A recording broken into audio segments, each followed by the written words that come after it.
let's take a look at the emergence of the cultural approach to communication. By the 1970s, the large, bureaucratic, and homogeneous organization form had started to show its age. As such, a number of economic, political, and social factors came together that provided the impetus to look for new ways of approaching organizational life.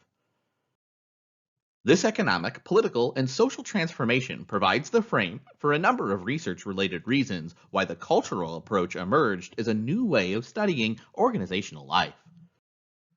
Some researchers were becoming critical of the dominant paradigm, which attempted to show causal relationships between various communication variables and organizational outcomes such as effectiveness and productivity. Such an approach, it was argued, reflected a managerial conception of what was important to study in organizations. The cultural approach started from the notion that one should study organizations not just to improve their efficiency and make people better employees, but also because they are interesting and complex communication phenomenon in their own right. Of course, the idea of culture as a metaphor for the study of organizations did not originate in the field of organizational communication. The interpretive study of culture involves insight into the complex meaning patterns that underline people's collective behavior. The notion of culture as a metaphor that provides us with certain insights into organizational communication processes.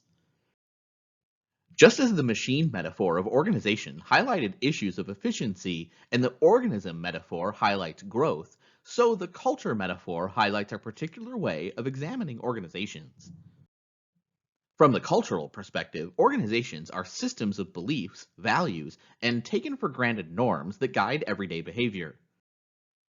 The lens of culture enables us to focus on the ways in which people communicatively construct systems of meaning that shape and embody these beliefs and values.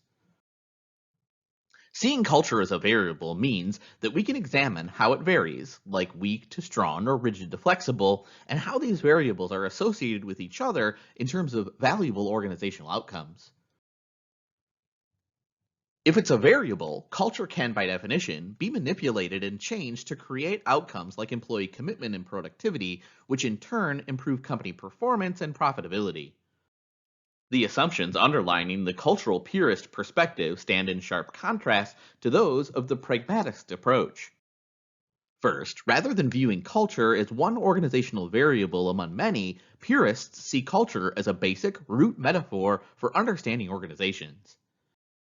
Second, because an organization is a culture, it follows that organizations exist only insofar as members engage in the various communicative practices that make up the culture of the organization.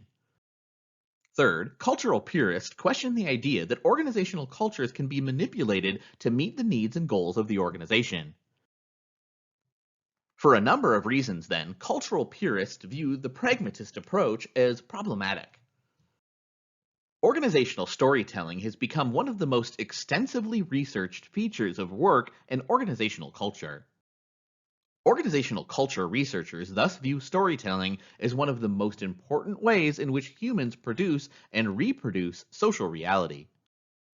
Narratives are important communication processes that can significantly shape organizations' members' sense-making efforts. We all love to hear a good story. Indeed, we're happy to hear a story multiple times if it's good. This willingness suggests how much of the narrative form resonates with us and how effective stories are in shaping reality. Stories are symbolically powerful not so much because of their relationship to reality, often they're fictional, but because of the way they provide us with coherent, compelling realities.